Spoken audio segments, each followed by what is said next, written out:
Hi everybody, it's Leela with Miss Kiss Creations. Welcome back to my channel. Today I'll be showing you this vinyl Valentine's Day tumbler. All of my materials will be listed in my description below. And if you do like this video, please be sure to like and subscribe. And let's go ahead and get started on this tumbler. I'm starting with a 20-ounce stainless steel tumbler and I'm sanding it down with a 100 grit sanding block. For this tumbler, I decided not to spray paint. You can spray paint your tumbler before you add your vinyl, but I decided not to. I just wiped it down with my 91% alcohol. And the reason why I'm not spray painting is because I'm going to mark this tumbler for the areas of where I want my glitter and my vinyl to be. I'm first going to measure my tumbler here, and it measures 8 inches long, and then I'm measuring out 2-inch sections and 1-inch sections. So the 2-inch sections are where I'm going to be placing the vinyl, and the 1-inch sections are where the glitter is going to go. I put X's on the spots where the vinyl is going to go, and I use a dry erase marker. That's why I didn't spray paint my tumbler white, so I can remove those dry erase mark spots. And then you see me going in and cutting my vinyl. This cutting board's from Joann Fabric. It's nothing special, it just cuts paper and also vinyl, and then I'm cutting off the ends. For my vinyl, I'm cutting 2-inch sections. So make sure whenever you are cutting your vinyl that you're cutting in areas you actually want your vinyl to be shown. Meaning I cut this first cut and I accidentally cut off some hearts, but I wanted to keep those hearts in the vinyl. So I recut to the specific area that I wanted those vinyls to show. So I hope that makes sense. So keep in mind of where you're cutting, and you're not cutting off your designs of where you don't want to be placed on the tumbler. And all of my cuts are approximate. It is not exactly 2 inches, so don't overthink it has to be 2 inches. Don't freak out about that. I just do basically eyeball cuts, and I eyeball most of my measurements, and it ends up working out, and the tumbler looks fine at the end.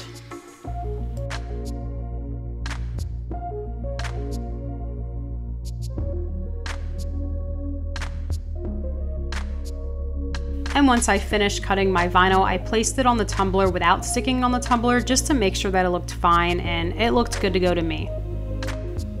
And then now I'm just showing you the cuts of my vinyl, and then I'm placing that vinyl on the tumbler by cutting off a piece of the end of the vinyl. So you'll see me tearing some off, using my scissors, cutting off a piece and letting that sticky part hang out. And then I'm placing that sticky part right on my tumbler, kind of like the hinge method. So, and then I'm pressing down with my fingers onto the tumbler. So that's going to help press down easier and to not have any bubbles on your vinyl. And then you can also use your squeegee tool. I showed you how to do that, but I prefer using my fingers. It's just easier for me to rub down on the tumbler and really know that I am not creating any bubbles and making sure that it is placed down how I want. Once you've laid your vinyl, you're going to go in and you want to cut off that excess vinyl. I just freehanded this for the first one. I'll show you another way how to do it once I cut my last piece of vinyl, and it just rips right off. You got to make sure that you press really hard with that X-Acto knife, because this vinyl is not as fragile as you think it would be, so it's a little harder to cut. Then I go in, and while I'm at the top, I just clean up my top, make sure I have no excess vinyl hanging from the top, and I'm moving on with my next piece of vinyl. I'm remeasuring and I'm adding my dry erase marker spots again just to keep in line, and then adding that second piece of vinyl, creating that hinge right there, cutting it off, and then placing that excess vinyl, or that exposed vinyl I should say, onto my tumbler. Right now I'm not sticking it on, I'm just making sure that's going to go on straight, and then removing that backing, using my finger, rubbing on the tumbler and pressing around and rolling my tumbler down. It is that easy. All you do is press, roll, and if that backing does get in your way, you can always cut that off. Just remove that and it comes right off. And you could see how flexible that vinyl is. I was actually surprised on how flexible the vinyl is. In my mind, I thought it was going to be very stiff, but it actually is more flexible than what I thought it would be. So I cut off that second line, and then I'm moving in with my third piece of vinyl. When I laid my third piece of vinyl, I wanted to make sure I didn't have a lot of excess vinyl hanging from the bottom, so I made sure that I just placed that right above the bottom so you can see me mess around with it a couple times. Just take your time with this. This is the one I took my time with the most because I knew it was harder to clean up the bottom than it is the top. And then I just laid that vinyl down, pressing it down, trying to remove any of those air bubbles, and then I'm going to cut off that excess backing soon because it got in my way and I was just trying to make this as perfect as I could.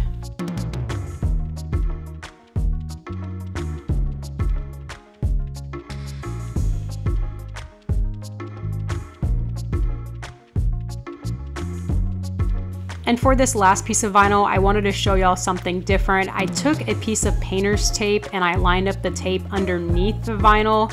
I took a longer piece than that and I placed it underneath the vinyl.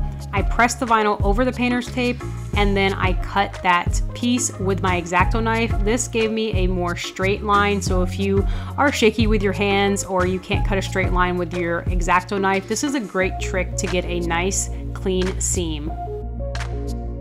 And then make sure you press very well on that bottom piece. Make sure that it's really gripping on that tumbler. And then I went in with my heat gun, and what this does is this loosens up, makes the vinyl a little flexible, and then you can press it down on the bottom, and look how good that bottom turned out. This looked really, really good and I'm super proud of it. So adding that heat makes a huge difference. Once I finished my bottom, I went in with my X-Acto knife and I popped little bubbles. You can always do this with a needle. So this just pops any of those air bubbles. Make sure you're making a very small hole. If you make a very small hole and just poking them, kind of popping them, then it's not noticeable. Now I'm going in with some paint. Again, you could have painted your tumbler before you placed your vinyl, but I did it this way because I thought it was easier to lay the vinyl. I'm taking my paint and I'm going in those stainless steel sections, painting my tumbler. I am using my Pop of Color white paint. Any acrylic paint will work just fine. I am using a 3/4 paintbrush, I believe, and I find it easier to use an edged paintbrush rather than a straight paintbrush.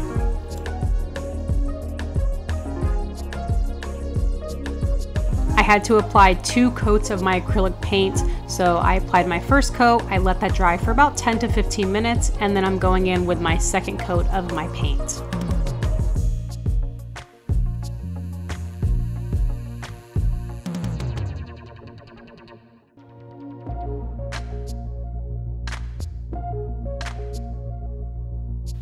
And I completely forgot about the bottom, so my second coat of paint, I just painted 1 coat of that white paint.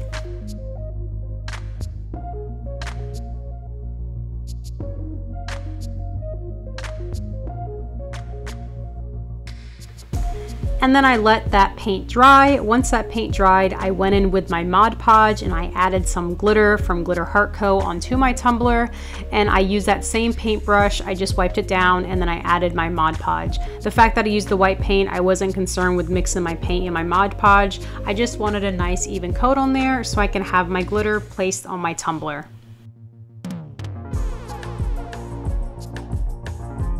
I added 2 coats of glitter to this tumbler, so this is my first coat of glitter that you're seeing, and then I let my Mod Podge dry for about 20 to 25 minutes, and then I went in with my second coat of Mod Podge and glitter.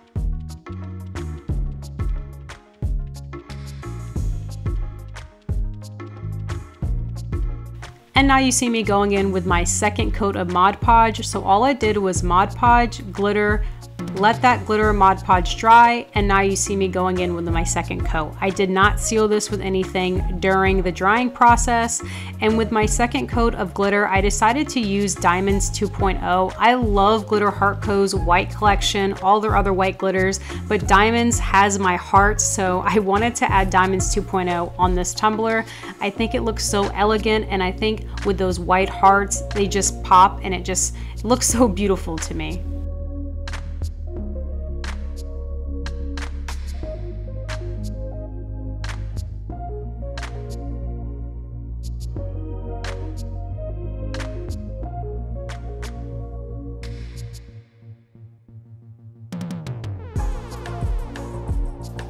And then once I finished applying all of my glitter to the second part of my tumbler, what I did was I took a dry, clean paintbrush, and I used that paintbrush and I wiped away any excess glitter. Once I wiped away all the glitters, I took my Rust-Oleum acrylic coating. I didn't record that part, but I sprayed 2 generous coats of that acrylic coating onto my tumbler. It did not matter that I sprayed it on the vinyl part.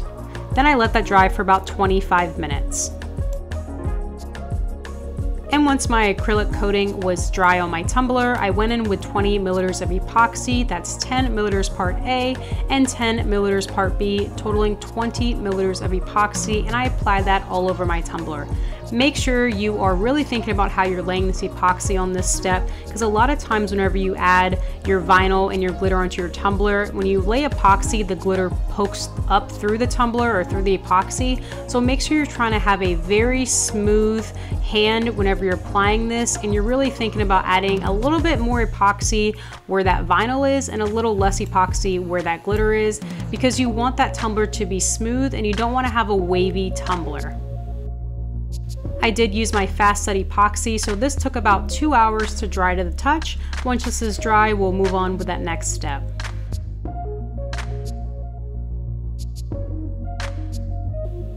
And once my tumbler's epoxy was cured on my tumbler, I went in with my 120 grit sanding block and I sanded around my tumbler. So I sanded all around, including the vinyl, I sanded the bottom, and I also sanded the top of the tumbler.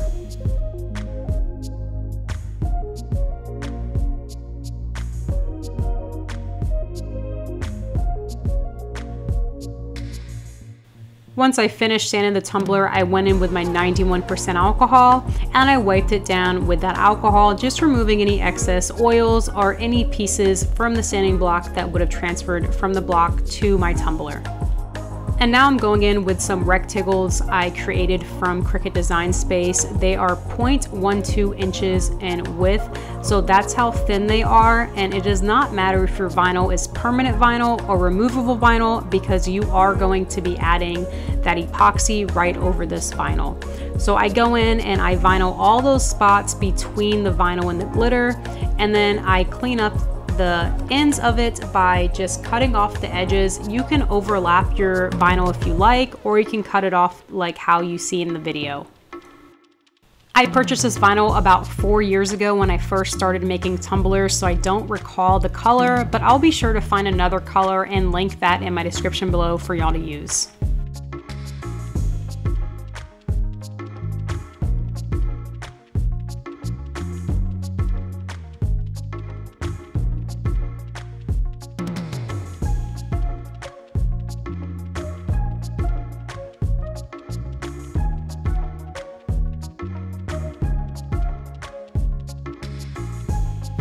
And you see me cutting off any of the excess vinyl. I don't like to overlap the vinyl because I don't want that epoxy laid over that, and you can feel the bumpiness once you epoxy, but this is completely up to you. I like to have them meet right in the middle. After all of my vinyl pieces was placed on my tumbler, I went in with 91% alcohol and I wiped my entire tumbler down with the alcohol before moving on with the next step. And before going in with epoxy, I use my quick coat from CCDIY. This is just to help the vinyl pieces stay down on the tumbler. A lot of times whenever you go into epoxy these small pieces of vinyl, the vinyl tends to lift up. So I didn't want that happening before laying my epoxy down.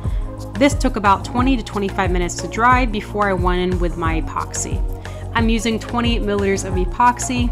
That's 10 milliliters part A and 10 milliliters part B, totaling 20 milliliters of epoxy. This was my final coat of epoxy, so I am not using my quick coat, but I'm using my regular epoxy. So I let my tumbler spin on the cup turner for about 4 hours. I then turned off my tumbler turner, and then I let my cup air dry or air cure for another 20 hours, total drying time of 24 hours. And once my tumbler was completely cured, I went in with my X-Acto knife to clean up the rim of my tumbler. And then this is my finished product. If you are a beginner and you do have some additional questions, please be sure to check out my description below, and I hope you enjoyed this video. And if you did, please be sure to give this video a thumbs up, and don't forget to subscribe to my channel for more tumbler and craft videos. Thanks so much for watching, and I'll see y'all next time.